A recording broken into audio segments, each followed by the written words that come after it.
Hello, colleagues. I'm here to talk to you about my research on the Colorado Fuel and Iron Company. I chose this company because it felt well into the time frame that I wanted to research. I wanted to look really into the progressive era at the turn of the century.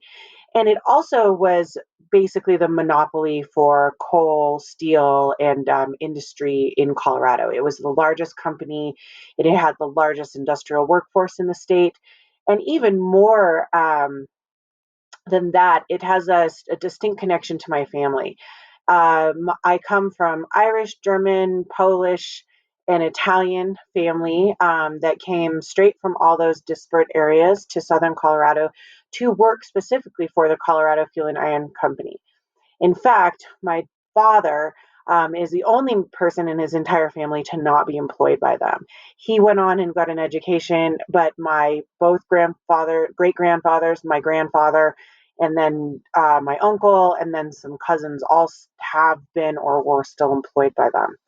So, what I ended up looking at is what my research question really developed into why is our miners striking every 10 years?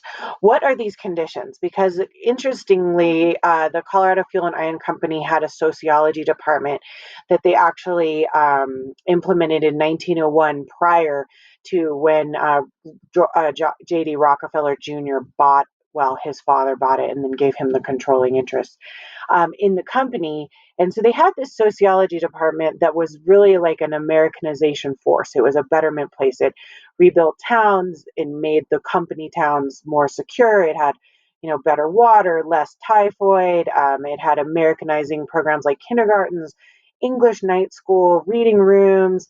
It really tried to keep men from drinking.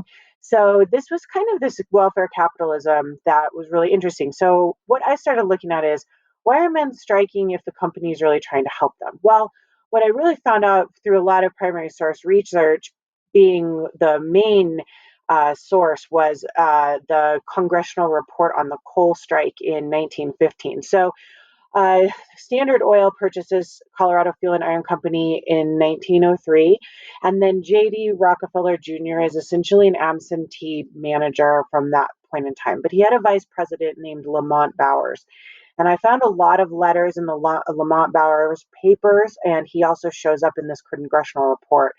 And essentially, what happened is there's like a political cabal that keeps um, the Colorado Fuel and Iron Company basically from ever having to pay any workers' compensation or any like pay to widows or any sort of benefits for injury. And a lot of that is because there was laws like assumption of the risk, um, fellow servant, and then also like contributory negligence that just basically kept them free. And they also had the same coroner who would rule on all of these deaths as accidents and the carelessness on the part of the worker. So essentially, I started digging into this and I started finding like United States monthly mining reports, biennial monthly mining reports, sometimes annual mining reports of fatalities. And Colorado had the highest fatalities in the nation, and they also had the most labor unrest at Colorado Fuel and Iron Company. It culminated into the Ludlow massacre, where like over 25 people, somewhere around 12 women and children, were killed in this standoff with the Colorado militia and the government. But what I really started to find is Colorado's mines were the most dangerous in the country because of the climate. Okay, because Colorado is so dry that made coal dust worse, and it also, and the geology of the coal is unstable in its veins, so that made it easier to fall on you and kill you. And then also unionization just never came. And so, really, what I decided to chase down is where were the unions? Well, I can tell you that the unions were essentially suppressed by this political cabal run by the Colorado Fuel and Iron Company. They paid off judges. Some of the judges actually worked for them. The coroner was in their pocket. They tried to keep a pro business Republican and interestingly, a Republican, sometimes some sympathetic Democrats, but they only wanted incumbents that had worked with them. There's a lot of nepotism.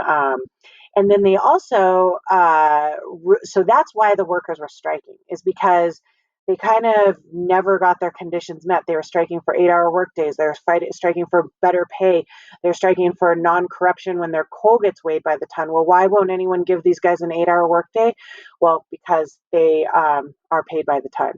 And this goes on and on and on. And Rockefeller comes in after the Ludlow massacre, trying to save his public image, and he implements something called the Rockefeller Plan. And it's essentially like a company union.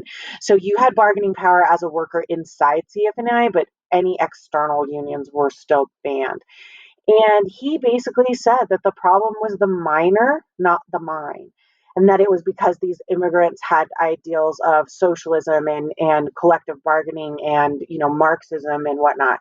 When really, it was just essentially the conditions in the coal mines were very, very unsafe. And hundreds and hundreds, thousands of men died in the time between 1890 and 1925.